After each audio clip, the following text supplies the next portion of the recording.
Selamat pagi, anak-anak. Selamat pagi juga Ibu. Hari ini kita bahas sesuatu yang penting, apalagi untuk kalian yang suka main game, buka media sosial, atau nonton YouTube. Pernah dengar istilah privasi digital dan keamanan digital? Belum Bu, emangnya apa? Privasi digital adalah tentang menjaga data pribadi kita di internet, agar tidak disalahgunakan orang lain.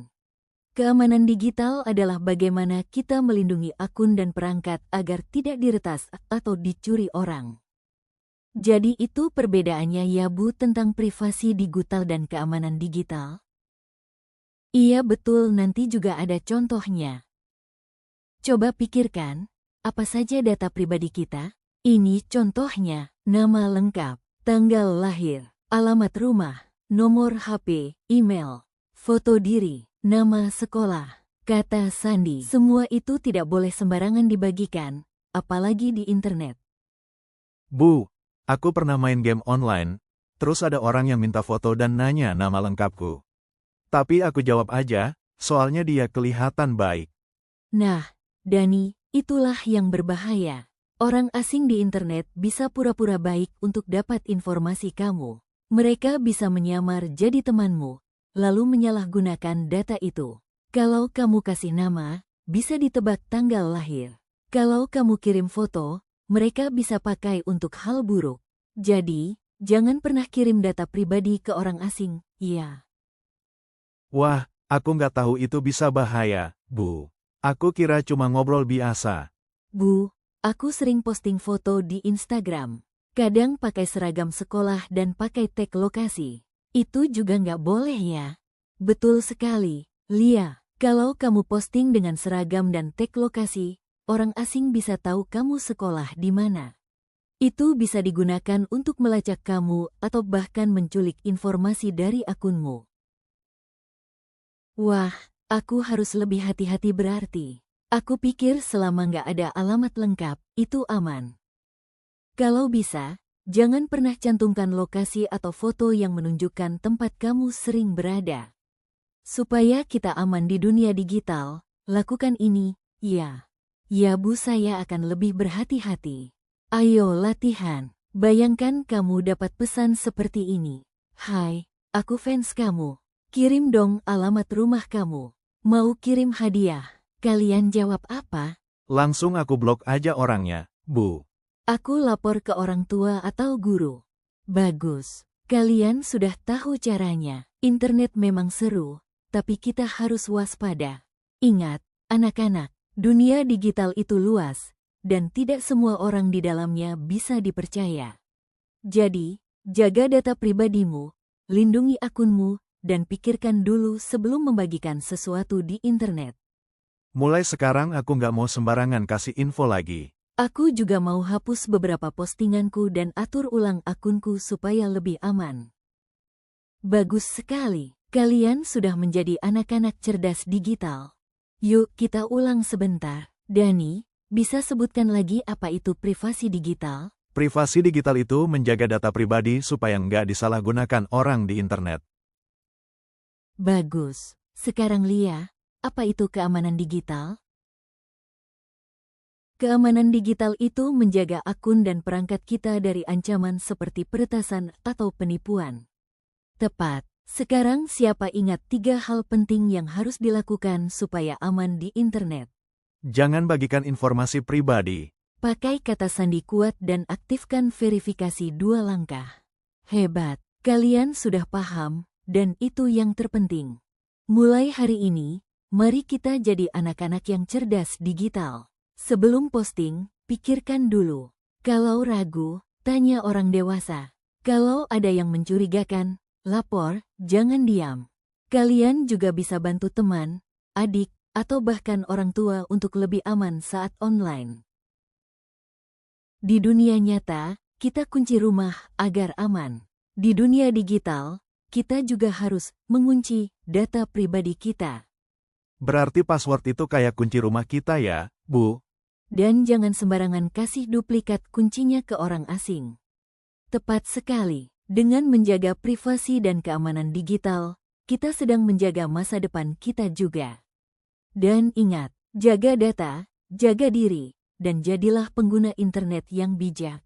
Ada bagian-bagian tertentu pada privasi digital dan keamanan digital. Yang pertama, pada privasi digital, jangan pernah sembarangan membagikan data pribadi kalian, seperti nama lengkap, tanggal lahir, alamat rumah, nomor HP, nama sekolah, bahkan foto diri. Semua itu bisa disalahgunakan oleh orang tak dikenal. Lalu, saat kalian mengunggah sesuatu di media sosial, perhatikan apakah lokasi aktif secara otomatis. Kalau iya, sebaiknya dimatikan. Jangan sampai orang lain tahu kalian sedang di mana, apalagi jika sendirian. Hati-hati juga dengan apa yang terlihat di dalam foto. Seragam sekolah, plat nomor kendaraan, atau latar rumah bisa jadi petunjuk lokasi. Jangan sampai kalian tanpa sadar membocorkan informasi penting. Kalau ada orang lain dalam foto, minta izin dulu sebelum mengunggahnya. Bisa jadi mereka tidak nyaman atau tidak ingin identitasnya muncul di internet. Sebelum menginstal aplikasi, selalu cek dulu izin apa saja yang diminta.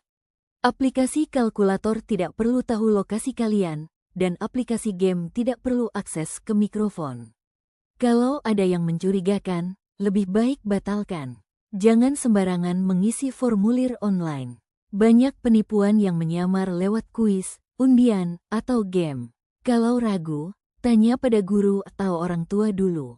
Terakhir, soal privasi, atur siapa yang bisa melihat akun kalian. Jangan biarkan semua orang bisa melihat status, foto, atau daftar teman kalian. Gunakan pengaturan akun pribadi atau batasi hanya untuk teman dekat.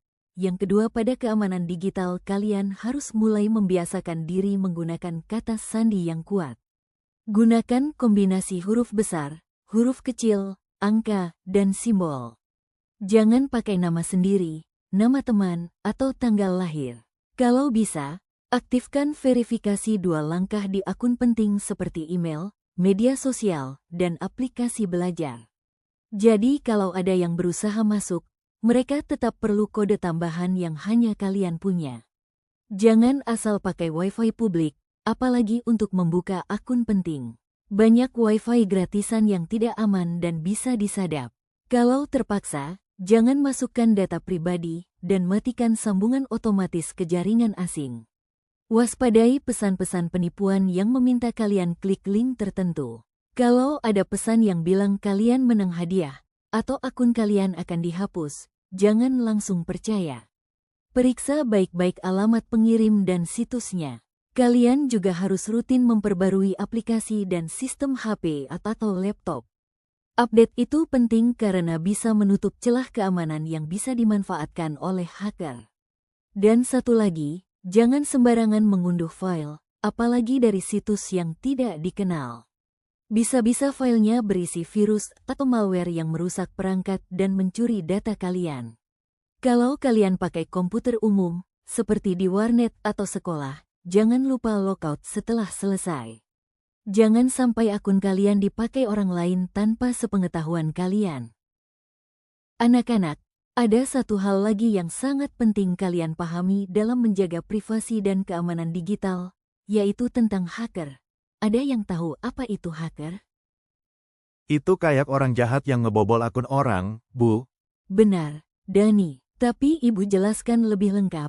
Ya, hacker adalah seseorang yang memiliki kemampuan untuk menyusup ke sistem komputer atau jaringan. Tidak semua hacker itu jahat. Tapi yang perlu kita waspadai adalah hacker yang berniat buruk, yang disebut black hat hacker. Kenapa mereka bisa masuk ke akun kita, Bu? Karena kadang kita sendiri yang lengah. Misalnya, pakai kata sandi yang mudah ditebak, klik link palsu, atau login di tempat umum tanpa logout. Beberapa hal yang sering dilakukan hacker jahat antara lain. 1. Membobol akun media sosial atau email untuk mencuri data, memeras, atau menyebarkan pesan palsu. 2. Menyebarkan malware seperti virus, spyware, atau ransomware ke perangkat orang lain.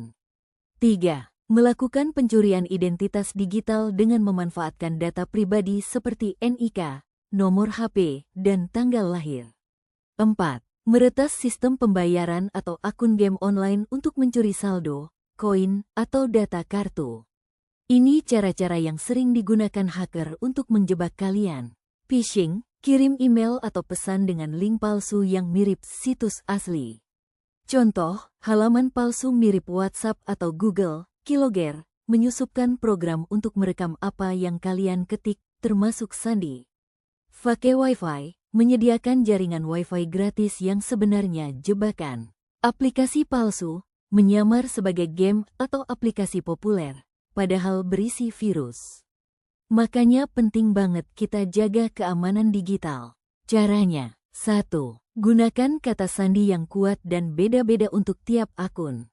2. Aktifkan verifikasi 2 langkah, agar akun tidak mudah diambil alih. 3. Jangan asal klik link di chat, email, atau grup. 4. Selalu logout setelah pakai akun di perangkat umum. 5. Update aplikasi dan sistem secara berkala, supaya tidak ada celah keamanan. 6. Gunakan antivirus dan jangan sembarangan unduh file. 7. Periksa pengaturan privasi akun secara rutin dan blokir akun asing yang mencurigakan. Jadi, kalau ada orang yang mencoba meretas akun kalian, atau mengaku-aku sebagai teman lalu minta data pribadi, apa yang harus kalian lakukan? Jangan percaya, jangan klik, dan langsung laporkan ke guru atau orang tua. Saya jelaskan juga untuk beberapa hacker. Pertama, Black Hat Hacker, ini yang paling berbahaya. Mereka masuk ke sistem tanpa izin dan dengan niat jahat. Contohnya, mencuri data, merusak sistem, menyebar virus, bahkan mencuri uang digital. Kedua, ada White Hat Hacker, ini justru pahlawan. Mereka bekerja secara legal untuk menguji keamanan sistem, membantu perusahaan atau pemerintah menutup celah keamanan. Yang ketiga adalah Grey Hat Hacker, yang berada di tengah-tengah. Kadang mereka membobol sistem tanpa izin, tapi tujuannya bukan jahat, lebih untuk menunjukkan bahwa sistem itu lemah. Tapi tetap saja, caranya tidak benar. Selain phishing dan keylogger, hacker juga bisa menyerang dengan cara lain, misalnya menggunakan malware. Malware itu singkatan dari malicious software, artinya perangkat lunak berbahaya. Ada beberapa jenis malware yang biasa digunakan hacker. Ibu jelaskan ya, jenis malware. 1. Virus, menyebar ke file dan program lain. Bisa merusak sistem komputer. 2. Worm, seperti virus tapi bisa menyebar sendiri lewat jaringan. Sangat cepat menyebar tanpa bantuan pengguna. 3. Trojan Horse, menyamar sebagai program baik, tapi begitu diinstal, justru membuka jalan bagi hacker. 4. Spyware, memantau aktivitas pengguna, seperti mengetik password atau melihat situs yang dikunjungi. 5. Ransomware, mengunci file atau sistem, lalu meminta tebusan agar data bisa dibuka kembali. Kalau perangkat terinfeksi malware, bisa jadi lambat, muncul iklan aneh, baterai cepat habis, atau bahkan tidak bisa dibuka. Maka dari itu, penting sekali untuk jangan sembarangan unduh file dari situs asing. Jangan klik iklan yang mencurigakan. Jangan install aplikasi dari luar toko resmi. Selalu update sistem dan pakai antivirus. Ada contoh kasus. Ada seorang siswa bernama Andi. Dia suka main game online dan iseng ikut kuis, dapat diamond gratis. Dia klik link dari grup WhatsApp, lalu diminta login pakai akun email. Setelah itu, akun gamenya dibajak, dan akun emailnya juga dipakai untuk kirim spam ke teman-temannya. Jadi karena satu kelalaian, semua data bisa jatuh ke tangan hacker. Maka dari itu, selalu tanya dulu sebelum klik sesuatu yang mencurigakan. Baik, sekian pembelajaran hari ini. Berhubung bel sudah nyala menandakan waktu istirahat, jadi pembelajaran kita tutup. Lain waktu saya akan lebih banyak menjelaskan atau bercerita tentang hal tersebut. Kurang lebihnya mohon maaf anak-anak. Sampai jumpa di pembelajaran berikutnya.